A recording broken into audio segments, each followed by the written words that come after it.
Darragh O'Sullivan, Ballygunner manager, you must be absolutely delighted with that. 320 to 2-6, but not only the scoreline, the performance from start to finish was awesome from your team today. Yeah, and look, the worry and the concern would have been obviously when we came into the game with such a long break. And, look, the lads were really on point today, in fairness, all through the match. They kept going for the 60 minutes and, they were really, really happy with the impact the lads made from the bench as well when they came on. They kept the momentum there. But look, overall, it's a tough day. The lads were out of bed probably 5:45 this morning. It's a long day to come here. But look, we done it 2 years ago against 6 Mile Bridge. So we had the blueprint about how you prepare for a game like this, in fairness, and we just done the exact same thing. So look, we're absolutely thrilled. We're back in the semi-final of Munster Championship again. There's going to be a huge challenge come to us in Tipperary. We're looking forward to that, and 2 weeks' time, and look forward to looking at that county final today and see how that goes. You said it's a long day. Are you going to pull it in the way home and watch the Tipperary final, or what way are you going to do it? And we'll go for a bit of grub now, and we'll get back, and the lads will do their rehab for us tonight or tomorrow morning. They'll get into the sea and they'll start rehabbing and we'll start focusing on 2 weeks' time now. In terms of that performance, Darragh, like the hurling, the touch, Tony Kelly was saying it there, it wasn't just the intensity, it was the quality of the hurling that was played.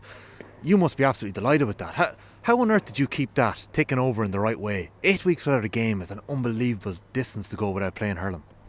Yeah, but look, to be honest with you, the lads are energised by Munster Championship, and that's, we had no opportunity last year to play Munster Championship. So look, 2 years ago we're obviously beating in a Munster final, and the lads are really, really look forward to Munster Championship games, and they probably played their best hurling in Munster. Like there was games in Waterford this year where we barely got over the line in some games. Maybe Waterford hurling is a little bit stronger than people think at club level. A lot of people kind of talk down on Waterford hurling, Waterford club hurling, saying that it's not at a level because we've won 8 championships in a row. But I can tell you one thing. Every year we've won those 8 championships, we've improved. And we'll try and improve again next year, because we don't, we'll be beaten in Waterford. And that's, I stand over, the strength of Waterford Club hurling, even though some people from the outside mightn't agree with me, Can you talk to us a little bit about the 4 Mahoney boys? Obviously, Porrick was brilliant on the freeze. Philip, how important was that to get 50 minutes into him today? Actually, listen, Philip has had 2 leg breaks this year, to come back from the injuries he's had. You look at Porrick coming back from a crucial injury. You look at Kevin today, was exceptionally youngest of them. Mikey got man of the match. They're all phenomenal guys, But there's loads of them in that dressing room, you have like Barry Coughlin, giant captain full-back, and other outstanding guys. Saki, Shane, there's loads of them there, I better stop mentioning them now, or people will give out you didn't mention me. But listen, look, look, we're lucky. We're lucky to have leaders in the dressing room, we're lucky to have leaders in the club, and, those guys are mainly one of the main group of people that are driving this thing on, You mentioned the early start this morning and the long trip up, and I suppose you're used to having those journeys. You've been blessed over the last couple of years that you've been able to do that. It must be incredibly enjoyable to be a part of this group. It looks out there like it's a real team that are together. Yeah, it's a very close-knit bond between the group, and that has been built up over a long number of years. And days like this are the best days, And I said it the other night when I was talking to the lads about, going on the bus trip today, and I said, when you retire out of hurling, you'll remember the days we went to 6 Mile Bridge 2 years ago, and we got a result in 6 Mile Bridge. We're going to Ennis this Sunday, we'll get a result in Ennis, And that's the reality. They're the best days that you remember as a player. And look, I'm privileged, to be honest with you, to be involved with a group like these guys, And it's about driving on now and seeing if we prepare ourselves now for the semi-final, Ballyea's Tony Kelly is with me here today after Ballygunner have won the Munster quarter-final on a scoreline of 320 to 2-6 here in Ennis in Cusack Park. Tony, you were down as a coach today. How tough was that watching on? Yeah, look, we didn't. I suppose we didn't really perform today. I suppose we weren't let perform as well. Ballygunner were outstanding. Look, we knew how good they were coming up today. To be honest, I didn't think they were that good. We played them 2 years ago now, albeit they've probably implemented or introduced maybe 4 or 5 new lads to that, and they're an exceptional side. They're a long way better than anything we faced in Clare. But yeah, look, it's disappointing for us, because even though they were much better than us, we didn't really perform or hit the heights that we can. And look, it's back to the drawing board for us. We'll enjoy the Christmas and take a breather. But hats off to Ballygunner, fabulous club side. You're probably scratching the head a wee bit there. It's 8 weeks since Ballygunner last had a game. Why couldn't Ballyea get into it? That's what it felt like. It felt like you didn't really get into that game.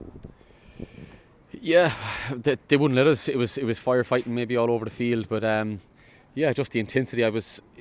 We probably made a lot of the 8 weeks that we were trying to go and get the intensity up in the first quarter, but they came with an intensity that we haven't met all year, and that's just been straight about it. We haven't met that intensity in a few years in Clare, and even outside of Clare, even when we went on that run in 2016, that intensity that they brought today was phenomenal all over the field, but and mixed in with quality. You can see it. First touch good, hurling good, striking. Everton used to playing together, and yeah, as I said, it'll take a fair team and unit to stop them winning Munster this year.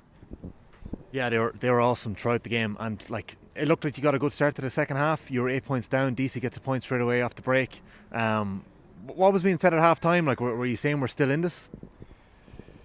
Half time it was kind of try and get maybe our structure and our shape going a bit better than it was in the first half, and it was all about trying to up our intensity because they blew us out of it in the first quarter with how well they tackled and hunted in packs. And look, at the message at half time was just try and reduce the gap if we could. And look, we didn't get a bad start to the second half, but once it settled down again, Ballygunner seemed to get into their rhythm again. And yeah, they were exceptional out today. Just Everton, hurling, dead. It was the full package today. And going forward, they're going to be very strong. I think it's the winners a tip to see them they're playing. And yeah, it'll be a tough day at the office for someone that is going to take them on. And yeah, looking forward to seeing how they do perform the next day and judging ourselves against that as well. Tony, yourself, obviously you've had to watch on the last couple of weeks. It must have been very difficult for you. How are you getting on yourself?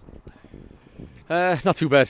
Kind of halfway through the recovery period in terms of being off the feet. Yeah, so maybe a couple of months away from maybe getting back on the pitch, doing a bit of running or doing a bit of jogging, and see how we get on from there. So it'll probably be, I think the league is starting in February. I probably won't make the league in February, but maybe the end of February, maybe March is kind of my kind of return date, kind of hopefully. So we'll see how things are going. Things are going well enough at the minute. So yeah, keep up that progress and see where I am the new year.